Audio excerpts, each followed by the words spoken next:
জুলাই গণঅভ্যুত্থান ব্যর্থ হবে, বিফলে যাবে। 69-এ গণঅভ্যুত্থান হয়েছে, তার ফলশ্রুতিতে 71-এর মুক্তিযুদ্ধ। 71-এর মুক্তিযুদ্ধের পরে আমরা কি দেখলাম? শেখ মুজিবুর রহমান সাহেব মুক্তিযুদ্ধের সময়ের অবিসংবাদিত নেতা। সেই সময় মুক্তিযুদ্ধের সংগঠকরা বলেছিল আপনি সবাইকে নিয়ে জাতীয় সরকার গঠন করেন। শেখ মুজিবুর রহমান সাহেব এবং আওয়ামী লীগ শুনে নাই, তারা 70-এর নির্বাচনকে ধরেই 72-ই তারা সেইভাবে পার্লামেন্ট গঠন করলেন। 73-এ একটা সাজানো পাতানো ভোট ডাকাতি নির্বাচন করলেন এবং স্বাধীন বাংলাদেশে আনুষ্ঠানিকভাবে ভোট ডাকাতি এবং বাকশালী ব্যবস্থা, একদলীয় শাসন ব্যবস্থা আওয়ামী লীগের মধ্যে দিয়ে আনুষ্ঠানিকভাবে যাত্রা শুরু করে। ঠিক 21 বছর পরে ক্ষমতা এসে একই কাজ করার চেষ্টা করেছে, সফল হয়নি।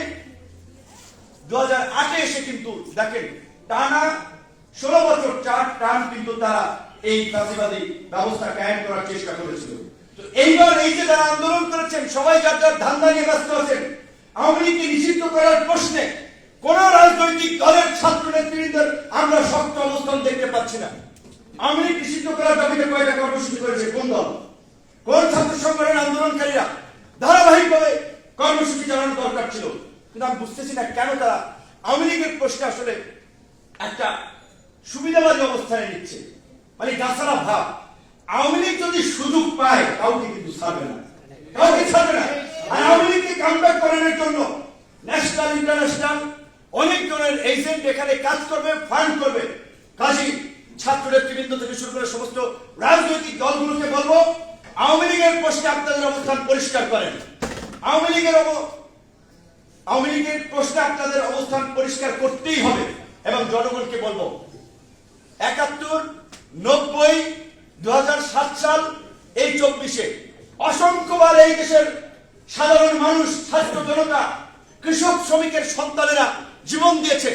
এই আন্দোলনে যে আমরা বলি 200 শতাধিক মানুষ মারা গিয়েছে, কয়েকজন এমপির ছেলে মারা গিয়েছে, কয়েকজন সচিবের ছেলে মারা গিয়েছে, কয়েকজন পুলিশের ডিআইজির ছেলে মারা গিয়েছে, কয়েকজন শীর্ষ ব্যবসায়ীর সন্তানরা মারা গিয়েছে। মারা গেছে কিন্তু কৃষক, শ্রমিক, রিক্সাওয়ালা, ভ্যানওয়ালা, আপনার আমার মতো গ্রামের ছেলেরা, তরুণরা, সাধারণ মানুষ এদের সুফল ভোগ করেছে এই সমাজের উচ্চবিত্ত, ধনিক, লুটেরা, সিন্ডিকেট শ্রেণী। কাজে এইবার যেন সেটা না পায়, সেই জন্য আমরা বলেছি আমাদের নতুন রাজনৈতিক বন্দোবস্তের প্রয়োজন হবে। তো নতুন রাজনৈতিক বন্দোবস্ত আমরা চাই। জনগণ যদি সেটা উপলব্ধি না করে, তার সাথে না থাকে, তাহলে কিন্তু জেলেও সেই কদু। কাজী আমরা পরিষ্কারভাবে বলছি, গণ অধিকার পরিষদ এদেশের রাষ্ট্র ব্যবস্থা এই ফ্যাসিবাদী কাঠামোর পরিবর্তনের কাজ করে যাচ্ছে। নির্বাচন থেকে শুরু করে প্রশাসন, সমস্ত ব্যবস্থাকে আমূল পরিবর্তন চায়। সরকারকে আমরা শুরুর দিকেই বলছিলাম, আপনারা নাম দিয়েছেন অন্তর্বর্তীকালীন সরকার, ওইখানেই সরকারের পাইন মেরে দিয়েছেন অন্তর্বর্তী নাম দিয়েই। অন্তর্বর্তী নাম দিয়েই খাইছেন। অন্তর্বর্তী নাম হচ্ছে জাতীয় সরকার, সর্বদলীয় সরকার। ঠিক আপনারা করেন নাই। আপনারা ভেবেছিলেন যে খুবই সহজ, আপনারা সবাই মেনে নেবে, আজীবনের জন্য সাপোর্ট দেবে, বছরের পর বছর থাকবেন। কিন্তু দেখেন 5 মাস যেতে না যেতেই সরকার এবং রাজনৈতিক দল, সবাই নয়তো কিছু কিছু রাজনৈতিক দল মুখোমুখি হয়ে দাঁড়াচ্ছে। এখন এই অবস্থা যদি চলতে থাকে, তাহলে আওয়ামী লীগকে নিষিদ্ধ করা লাগবে না। আওয়ামী লীগ এই আপনাদের এই ঝগড়া ঝাঁটি, এই বিভাজনই আওয়ামী লীগের পুনর্বাসনের সুযোগ করে দেবে। আওয়ামী লীগকে নিষিদ্ধ করবেন কোন সময়? এখন তো নিজেরা লেগে গেছে। এইটা কি প্রত্যাশিত ছিল? কাজে এখন আমরা ইউনূস সরকারকে বলবো, আমি জানি তারা করবে না, দাবি মানবে না, কিন্তু আমরা জনগণের কাছে পরিষ্কার থাকার জন্য আমাদের অবস্থানের পক্ষে আমরা এখনো বক্তব্য দিয়ে দেবো। আমরা মনে করি নির্বাচন যদি আগামী বছর ডিসেম্বরে হয় কিংবা পরবর্তী জুন জুলাই হয়, জাতীয় সরকার ছাড়া কোনোভাবে এই সংস্কার বাস্তবায়ন সম্ভব নয়। ইউনূস স্যার বিজয় দিবসের ভাষণে যেটা বলেছিলেন, সংস্কার কমিশনের প্রস্তাবনার পরে একটা জাতীয় ঐক্যমত সৃষ্টি করার জন্য কমিশন হবে, তিনি সেই কমিটির চেয়ারম্যান হবেন। তো আমরা অনুরোধ করব, আপনারা এখন যে রাজনৈতিক দল জাতীয় সরকারে যাবে না, তারা জনগণ তাদের বিষয়ে সিদ্ধান্ত নেবে। জনগণ কাউকে এককভাবে ক্ষমতায় দেখতে চায় না, জনগণ কাউকে মসনদে বসাতে চায় না। জনগণ রাষ্ট্র ব্যবস্থার পরিবর্তন চায়, রাষ্ট্র সংস্কার চায়, রাষ্ট্রকে নতুন ভাবে বিনির্মাণ করতে চায়। আর সেটার জন্য জাতীয় সরকারের বিকল্প নাই। নাহিদ ইসলাম বলেছেন বিএনপি নাকি চায় নাই, আমরা তো সেটা জানি না, আমাদের সাথে তো বলেন নাই। সেই সময় ঘোষণায় যে বিএনপি চায় না, আপনারা কি চান কিনা?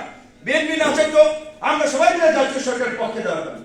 বিএনপির তো রাজনৈতিক ঘোষণা আছে, তারা ক্ষমতা এলে জাতীয় সরকার করবে।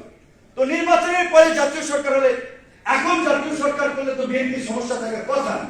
কাজে আপনারা বলেছেন, এটা কি আপনাদের বক্তব্য না বিএনপির বক্তব্য, সেটা তো আমরা জানি না। আবার 111-এর কথা বলেছেন, 111-এর সবচেয়ে ভুক্তভোগী বিএনপি, সেই বিএনপি 111 দায়িত্বকে আনবে। তাহলে 111-এর কথাটা কেন আসতেছে? ওই যে সেই বাঘ আসে গল্পের মতো, আসে বলে প্রথম দিকে কেউ রেসপন্স করে না, যখন আসে তখন আর কেউ খোঁজ রাখে না। এই যে 111 নিয়ে আলোচনা হচ্ছে, এই 111 কিন্তু আপনারাই ডেকে আনবেন। কাজে এইটা আমরা পরিষ্কার বলছি, আপনারা গত 5 মাসে রাষ্ট্র পরিচালনায় ব্যর্থতার পরিচয় দিয়েছেন।